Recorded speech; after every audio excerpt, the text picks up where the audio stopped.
प्रातः का स्नान है जो हमें पाप रहित कर देता है। प्रातः स्नान निष्पापो, प्रातः का जो स्नान है सभी पापों से हमें मुक्त कर देता है। रात में अनजान में जो कोई अपराध हुए हैं, गलत सोच लिया, गलत बोल लिया, कुछ ऐसा है, प्रातः स्नान करते ही पद्म पुराण कहता है कि स्त्री पुरुष निष्पापी हो जाता है। रात को आदमी सोता है, सुबह जगता है तो उसकी देह से 9 नाले चले हैं जिससे वो अपवित्र होता है।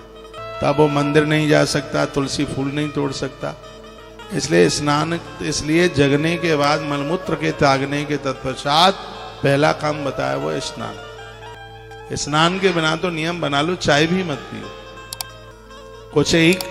कुछ ही समय करके देख लीजिए, बदलाव देखिए, परिवर्तन देखिए। कितना सुंदर श्लोक है, प्रातः स्नान निष्पापो।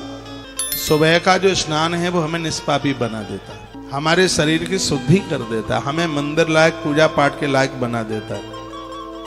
तो प्रातः स्नाने निष्पापो, प्रातः का जो स्नान है वो हमें पाप रहित बना देता है। नरो न निरयम ब्रजेत, उन्हें कभी नरक का मुंह नहीं देखना पड़ेगा।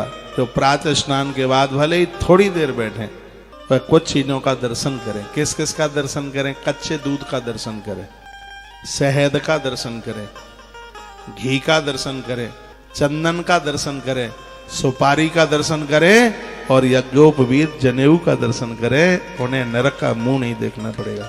प्रातः के समय में इनका दर्शन इतना शुभ है। शहद का दर्शन बहुत शुभ है, कच्चे दूध का दर्शन बहुत शुभ है, घी का दर्शन बहुत ज्यादा शुभ है। वर्णन है इसमें। उन लोगों को कभी नरक जाना ही नहीं होगा, नरक का रास्ते का चुनाव नहीं करना होगा, इतना प्रभाव है। प्रातः का स्नान ये अद्भुत है, हमें निष्पापी बना देता है, नरक जाने से हमें बचा लेता है। तो रोजाना सुबह स्नान कीजिए, समय पर स्नान कीजिए, और कामों को फिर बाद में कीजिए। नहाते समय मस्ती आनी चाहिए। शंकर कहते हैं मुझे नलाओ, मैं खुश हो जाऊंगा। कोई तो बात होगी निलाने की, देवता निलाने पर खुश होते हैं। जिस समय आप नहा करके बाथरूम से बाहर निकल करके आते हैं उस समय आप भी आनंदोत्मग्न होते हैं, दिमाग बिल्कुल खाली होता है। स्नान के बाद तत्पश्चात पहला प्रणाम आप भगवान को करते हैं, धरती के सभी देवताओं को प्रणाम लग जाता है।